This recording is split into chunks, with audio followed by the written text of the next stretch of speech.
Welcome to the Business Spotlight. Today we are here with Jit, and she is with Unytus. And so we're going to talk a little bit about your wonderful business and let everybody out there watching know exactly what it is you do. So how would you describe your business? I know this is a very interesting question, and everybody wants to know what you exactly do. So if I have to tell this in one sentence, so we basically build products that embed multicultural learning and culture responsiveness into everyday teaching. Okay. Now, what does this mean? That classrooms must foster students' holistic development, including both academic and social learning. So there is a lot of emphasis on academics, but we know that we need to prepare our students for the 21st century global citizenship. Mm-hmm. The way after pandemic this world has changed, you never know that our students who are in second or third grade today, in 10 years from now, might be working with a small town, somebody in Nepal or Bangladesh or in Mexico or somewhere. And that's when it is very, very important that along with professional development, these kids also learn the cultural development. So that's what we are trying to do, that right from the elementary grades, bring in this multicultural learning and cultural responsiveness so that these kids don't see each other as aliens, but they grow with each other through their classroom practices so that there is diversity, equity, and inclusion. And then when they get into workforce, a lot of corporates and a lot of businesses are not struggling then. So Oh, that's what that's we do. that's great. So how long have you been in business? We are right now almost 2 years into this business. Congratulations. Thank So you. what's your long-term vision, or what do you see for the future of your business, or are you planning to sell it and exit it? So what's your long-term vision for your business? We haven't yet started fully, so like exiting is a little far. Right. Right. And I know some of the investors we talk to, they say that this is a road less traveled. And I always tell them that if it is a road less traveled, that doesn't mean somebody should not travel. Correct? Right. Yeah, so we are on this path. It is hard, we do agree, right? And it's not easy to get and break into the school systems. But the long-term vision that I have is that I want to create a platform where any teacher and every teacher in the globe can actually contribute to the multicultural learning content. Wow. Of course, we will validate that content because we want the authentic content to be going to the students. But our idea is that there are so many cultures, so many dialects, so many different things that exist, right? And it's hard for one person to know about everything. And we are dependent on the teachers in the classroom who spend 8 hours with their kids in elementary grades, that they will teach them everything. That's not possible. They need help, right? They need to get those materials. And where are these materials going to come from? Today they try to get it from Google search. It's not enough, it's not Right. authentic, and they are scared.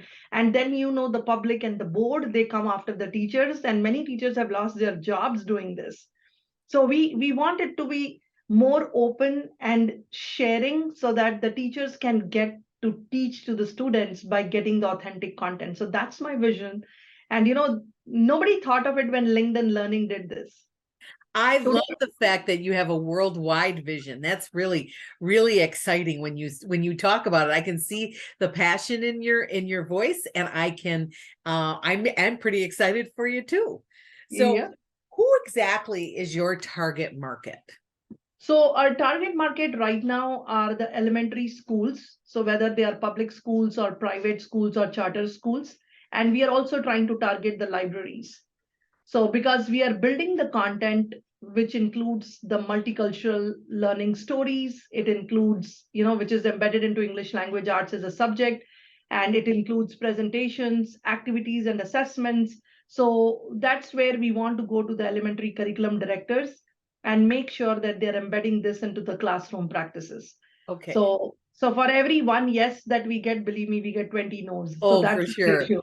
So is it in, I know your business is located in Wisconsin. Is it elementary schools in Wisconsin, or is it nationwide, worldwide? Yeah, so we our first customer is based out of California. So Okay, we tried hard to be in Wisconsin. sure, Unfortunately, I think it's not wrong, but I think Wisconsin is kind of a laggard state, I would say. So they want to first see that is somebody else using it. sure. And so we now have a school in California. So we go with a lot of confidence now. So we have another school that in Milwaukee we are talking to. Hmm. So we are hoping that this will open up, but our main focus right now has been California and Wisconsin, and then slowly we'll start opening up to the other states also because we want the customers. Okay, excellent, excellent.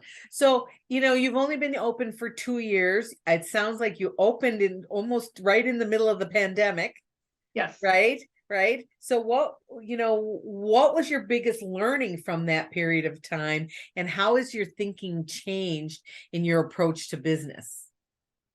So when I started, I never thought of that I want to do this business in the schools and classroom. I just wanted the students to learn, and I thought that going to parents would be the right thing to do. And that was right in the pandemic. But when I spoke to a lot of parents, they all were excited with it, but they all said there's too much going on with the school. Kids have sports, kids have to do homework. And then if we have to do this one more thing, how are we going to do it? And they said that if the teacher says that it has to be done as a part of classroom practice, we'll do it. Right. So that was kind of like a tube light. Oh my Okay, God, like, we need to go to the right place. right. And that's when then we pivoted, right? And we started talking to the schools and the teachers. And the teachers said that I want to teach this to my students, but I don't know where to get the content from, Hmm. right? And if I do something on my own, I get pushed very badly by the board and the curriculum director. So what do I do?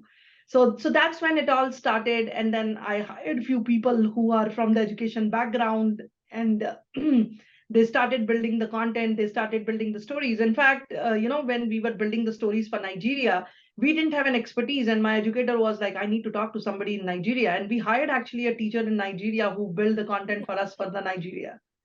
Oh, wow, that's fabulous. Yes. That's fabulous. Now, again, you've only been in business a couple of years, and our audience is other business owners like yourself. So, what's one business mistake that you've made, or something that you've done that people can learn from? Yeah, this is every business owner has something that they have You made a bet. mistake. Yep. So I would say that I had a friend that when I started this business and I talked to her about this idea, and she was excited to work with me. And but as friends, we both understood each other. We were together, we were doing it. But then you have some other people when they come into the whole relationship, and then the thing starts breaking. Hmm. And when I say, it's not that we had other partners or something, and we had not entered into partnership, both of us either, but we were just working together. And then there were other people who were working on her mind, and there was some people working on my mind, and that did not let it flow in the right direction. So we both are still good friends, but we parted from this initiative, and that was hard. It was not good. It I was very painful. So my advice is to, or suggestion, I would say, I'm no one to give advice, but my suggestion is that whoever it is, whether it's a friend or a family who's going to work with you, get your terms and conditions right from the beginning. Get it documented. If you yes. don't do that, then heartburns are hard to manage. It's not easy. Yes, and I couldn't agree with you more on that. All right. So, is there anything that you'd like to include in the form of an offer today for our audience? Yeah, I would just, it's more than an offer, it's a request. So we are trying to change how the students can learn. And if any one of you have any access to schools where you know the principals or the curriculum directors, and you can help us to get to their table for a 15 minutes discussion so that we can show them what we are doing, we would with folded hands tell you that that will be a good, like thing that you can do for the society. So help us out to get to the schools and show them that this is much needed. And let's prepare our students rather than keeping them away from what exists in the world, because the world is changing. Okay, great. So, one last question. What's most inspiring to you today? I think the most important thing is that I know that my business will take time to shape up. It's not going to happen tomorrow. It's not like I'm making a water bottle that I can go and sell, saying that it'll keep your hot beverage hot for 12 hours, right? So here we are working with the mindset change. And here we are working to bring the social impact that's going to really paint a very different picture for our kids in the next few years. So that keeps me going, and it tells me that what you are doing, even if you do not succeed as a businesswoman, Mhm. but you will succeed as someone who has brought change to the society. So that keeps me going. Excellent. Well, thank you so much. It's been a pleasure to talk with you, and let's help her out. And Yeah. know anybody in the school system, know anybody, any teachers or principals, let us know. All right. Thank you so much. It's been a pleasure talking with you. Thank you, Jackie. Thank you for giving me this an opportunity. And I'm very grateful to Action Coach, and especially because I attended your Growth Club session and it had been very, very helpful for us. So please Oh, continue doing this good service to the community. Thank you. excellent. Thank you. Have a great day. You too. Bye bye.